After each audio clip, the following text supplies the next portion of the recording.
Hebreus, a gente vai falar mais um pouquinho sobre essa questão de pai. Como eu havia dito num vídeo anterior, né, o meu pai ele foi ausente na minha vida e às vezes as pessoas, né, elas acham que crescer sem pai dói porque falta alguém para te levar na escola, te buscar, te ensinar alguma coisa. Mas para mim, a parte mais difícil ela foi invisível, né? Na minha adolescência, eu vi as minhas amigas sendo cuidadas pelos pais delas e eu senti uma vergonha que eu nunca contei para ninguém, sabe? E o curioso é que elas nem conheciam meu pai. Então, assim, eu senti uma vergonha pela forma como meu pai era e pela forma como ele foi ausente na minha vida, mas ninguém chegou a conhecer o meu pai. Então, olha só como que são as coisas, né? Eu sentia vergonha, assim, ninguém sabia que eu estava ali envergonhada. Eu, dentro de mim, sabia que eu estava envergonhada, entendeu? Por algo que, assim, não era culpa minha, que não tinha como eu controlar, entendeu? E assim, ninguém tava me julgando na época por causa disso. Era algo que eu sentia comigo mesmo, sabe? Ninguém me fazia perguntas. A vergonha, ela existia ali só dentro de mim. Hoje eu entendo que, né, que eu não tinha vergonha dele, eu tinha vergonha da falta que ele fazia. Como se a ausência dele dissesse alguma coisa sobre o meu valor. Nessa época eu tinha uns 13 anos, sabe?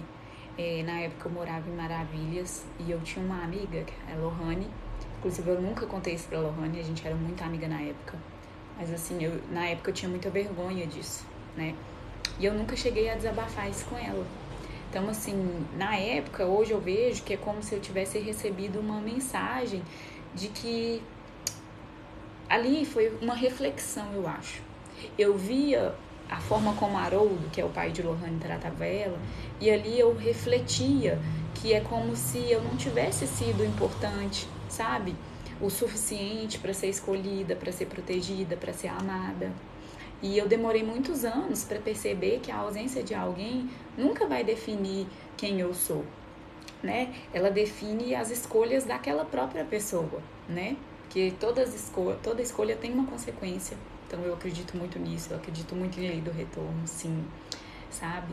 E não, assim, isso não tem nada a ver com as minhas escolhas, né? Com quem eu sou ou o que eu passei, né? Porque não foi uma escolha minha. Então, hoje eu não carrego ódio, sabe? Também não finjo que não existem marcas, porque eu sei que muita coisa assim da minha personalidade, da pessoa que eu sou, do que eu me tornei, ou algumas atitudes, eu sei que isso influencia sim pelo fato de eu não ter tido um exemplo de homem, de pai na minha vida. Então, assim, algumas feridas, elas deixam de doer, igual eu falei que hoje em dia eu não sinto raiva do meu pai, não sinto ódio, mas elas continuam nos ensinando alguma coisa, né? E talvez o maior aprendizado disso tenha sido a criança que eu fui, né? Ela passou muito tempo procurando nos outros o amor que eu deveria ter recebido. Vocês entendem isso?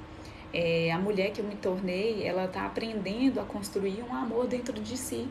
Porque se a gente pesquisar aí, vocês vão ver que depois vocês dão uma pesquisadinha sobre a mulher que cresce sem o pai, com a ausência de pai, né? Muitas vezes a gente projeta esse valor nas nossas relações, entendeu? Então, pensa, se eu não fui amada, eu não fui cuidada, eu não fui protegida, às vezes a gente acaba aceitando muito pouco, sabe? Pra gente ter um pouco de atenção. E eu já fui muito essa pessoa, gente. Muito. Hoje em dia não, hoje em dia eu sou uma pessoa muito difícil, não vou negar. Eu tenho uma personalidade muito forte.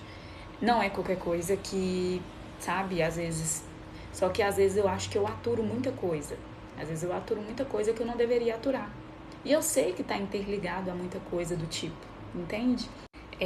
A falta de um pai, ela pode explicar muitas dores, mas ela não precisa decidir o resto da nossa história, entendeu? É isso que eu queria trazer para vocês, essa reflexão de que um dia eu senti vergonha das minhas amigas, vergonha, eu me senti envergonhada com as minhas amigas por ver que o pai delas tratavam elas bem e que eu não tinha um pai ali presente, entendeu? Então, assim, durante muito tempo, isso é uma coisa que pegava muito pra mim. Durante muito tempo eu não tive as coisas e eu pensava assim, poxa, se eu tivesse um pai, talvez eu teria, né? Hoje em dia eu penso totalmente diferente, sabe? Isso é um assunto para um outro vídeo que eu quero trazer depois. Mas assim, hoje em dia eu penso diferente, eu acho que a partir do momento que eu cresci, né, o que vai ser da minha vida vai depender de mim, das minhas atitudes, das minhas escolhas, do que eu quero construir. Então, assim, isso não pega mais pra mim, mas no fundo a gente sabe que fica uma coisinha aí, né? Como eu havia trago no outro vídeo, a gente acaba pecando em excesso em coisas para tentar tampar alguma coisa que tá aqui dentro, né? Que muitas vezes a gente não consegue ver, porque como eu disse, na minha cabeça eu não sinto nada por ele. Mas é claro que essa ausência toda, essa falta de proteção que eu tive, é claro que ela, entendeu? Né? Transmite em mim de alguma forma alguma coisa. E é isso. Queria trazer um pouquinho para vocês sobre essa experiência que eu tive em questão à ausência de um pai que não foi presente.